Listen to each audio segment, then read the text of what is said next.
We're just having a look at one of the many elderberry bushes that grow along the hedgerows here in my neighborhood here in Dorset, England.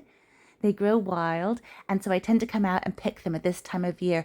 They usually flower a bit earlier, but this year they were really late. We had quite a cold May, and so they're just, well, then they suddenly flowered and started turning to berries really quickly too, because we then had a heat wave. So it hasn't been the best year for them, but I have picked a few batches and made a bit of elderflower cordial already. It's such a wonderful summery drink, really lemony, really delicious, really floral too. And this year I thought I'd try something a little bit different. I've never made it before, but it's elderflower liqueur with some vodka. I'm really excited. I want to use it to make a beautiful cake that I saw a few years ago when Prince Harry married Meghan Markle.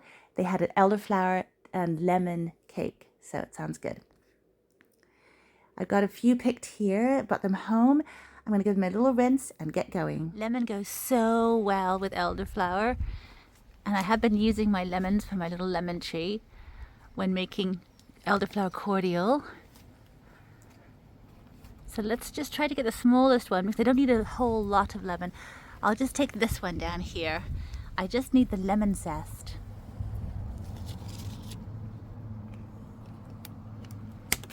Look at that beautiful lemon. There's something so special about a freshly picked lemon. It just smells so, unsurprisingly, fresh. Now that we've collected all our ingredients, we just need to snip off all these wonderful flowers. The stems are toxic and bitter, so we don't want them to get into the drink. We just want to get the little white flowers. We're going to snip them all off straight into the jar. So we packed the snipped off elderflower heads into the jar, and now we're going to add the lemon zest from our freshly picked lemon. Oh, the smell is just amazing. And now I'm going to add 50 grams of caster sugar. And sprinkle the sugar in there. 50 grams of sugar.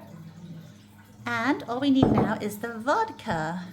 I have a 70 centiliter bottle of pure vodka. I can't say that it smells that brilliant. I guess I'm not a big vodka drinker at all. I'm just going to top it up in there. Just pour it over all the flowers.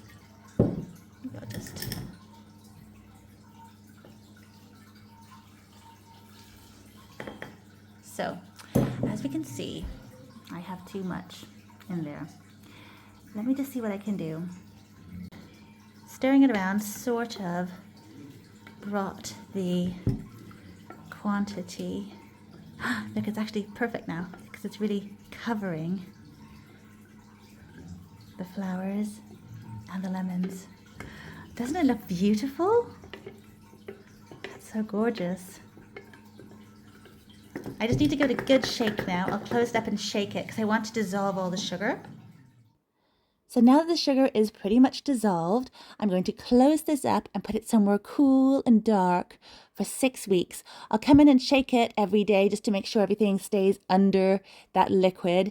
We don't want anything sticking out. And then after 6 weeks, I will take it, run it through a colander with a bit of muslin, get all the flowers, all the lemons out of it, and have that beautiful clear liquid all bottled up, and then put that bottle somewhere again for another 2 months to mature. And then all the flavors should be perfect. It's going to be a proper bottle of English summer, all bottled up with a twist of Mediterranean, I guess, because of the lemons. But it should be really delicious, and I can start baking my lemon and elderflower cake. So excited. So looking forward to that. And I will do a taste test in due course. So see you next time. And thank you for watching.